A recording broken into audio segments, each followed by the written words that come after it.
L'invité du jour en ce début de semaine n'est autre que le maire de Berlétan. Nous étions ce vendredi soir à l'ultime conseil municipal de l'année 2022 et il faut le dire, ça a été un moment très fort puisque nous avons aussi inauguré cette salle du conseil, mais surtout salle qui représente la laïcité puisque ce vendredi c'était la journée nationale de laïcité, suite bien sûr à la loi de 1905 concernant cette laïcité. Monsieur le maire, on peut dire que c'est un symbole fort de la République.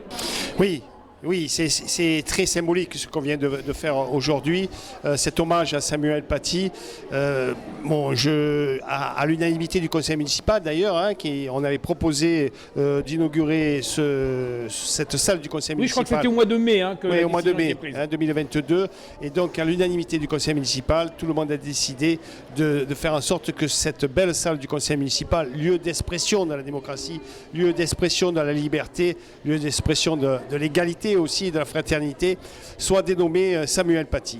Très important pour les futures générations. La preuve en est, le conseil municipal des jeunes était là. Le conseil municipal des jeunes était présent et je les salue, mais aussi monsieur le sous-préfet d'Istres qui était présent et qui a voulu vraiment assister et témoigner à cette manifestation et je l'en suis très très reconnaissant. C'est un hommage encore plus fort qui est la présence de l'État. Qui est représentant de l'État. À mes côtés, représentant de l'État. Monsieur le maire, ce soir c'était le dernier conseil municipal. On a parlé de beaucoup de choses. On a parlé surtout de ce quartier de l'Étang, où on a eu l'occasion tout au long de l'année 2022 de voir les projets, de clôturer sur la sélection des projets.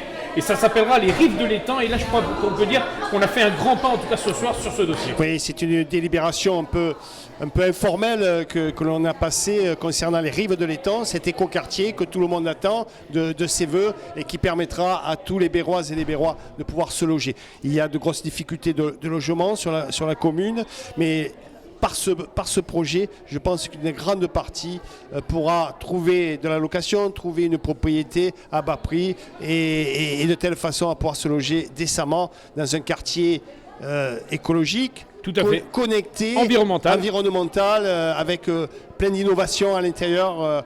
Vous les découvrirez au fur et à mesure. À 2 pas de cette promenade magnifique qui est devenue la star de l'été avec les festines. Il faut rappeler que ça a été un franc succès. Tout à fait. Voilà. Et donc, je sais par avance que cela sera une vraie réussite pour cette promenade et viendra l'enjoliver. Alors monsieur le maire, ce soir ça a été aussi l'occasion, et j'ai vu le grand sourire que vous aviez, de revenir sur ce centre médical qui est indispensable pour Berlétan. Oui, ça y est, le permis est signé. Et donc, j'ai bon espoir maintenant que ce centre médical voit le jour d'ici fin 2023. Les choses avancent, même si les on-dit et les rumeurs pensaient que cela n'allait pas se faire. Ça y est, c'est parti. On posera la première pierre bientôt, en début d'année, et tout ira pour le mieux. On aura bientôt des médecins supplémentaires sur la commune. Ce n'est pas suffisant. Mais on continue notre bataille pour que la santé soit une des priorités de cette équipe municipale et que les Bérois puissent y accéder toutes et tous. En précisant que la plage horaire sera de matin très tôt. À 22h, 23h le soir. 22h, alors ça débutera à 8h jusqu'à 22h tous les jours de la semaine et avec des petites urgences qui seront prévues. Voilà. Alors monsieur le maire, avant de saluer nos Bérois et Béroises et tous ceux qui nous écoutent et qui nous regardent pour cette fin d'année, on va quand même saluer la mobilisation des Bérois. Le Téléthon a été un franc succès.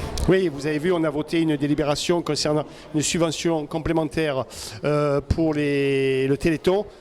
Féliciter bien sûr les Bérois, féliciter les associations et remercier et féliciter la nouvelle équipe au travers de Serge Navas, Serge Thibault, l'équipe de Léo Lagrange qui s'est mobilisée fortement et qui a mobilisé fortement le monde associatif pour cette participation exemplaire et qui fait en sorte que on fait un score bien plus important aujourd'hui que ce qu'on avait fait l'an dernier.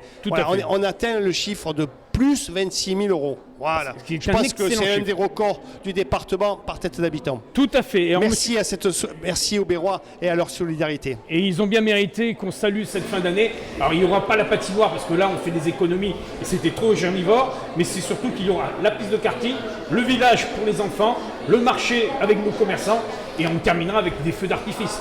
Rendez-vous le vendredi 16 au soir pour tout ce que vous venez de dire. Avec la grande parade. Avec une grande parade. Voilà, une grande parade et pour ouvrir ces nouvelles festivités de Noël. Et le 24 au soir, les feux d'artifice. Il y en aura Et 5 sur 5 toute feux la ville. d'artifice dans les quartiers, comme d'habitude. Qu'est-ce qu'on peut souhaiter en tout cas à tous les Berrois, Berroises? Bon boudin, bonne fête et bonne année.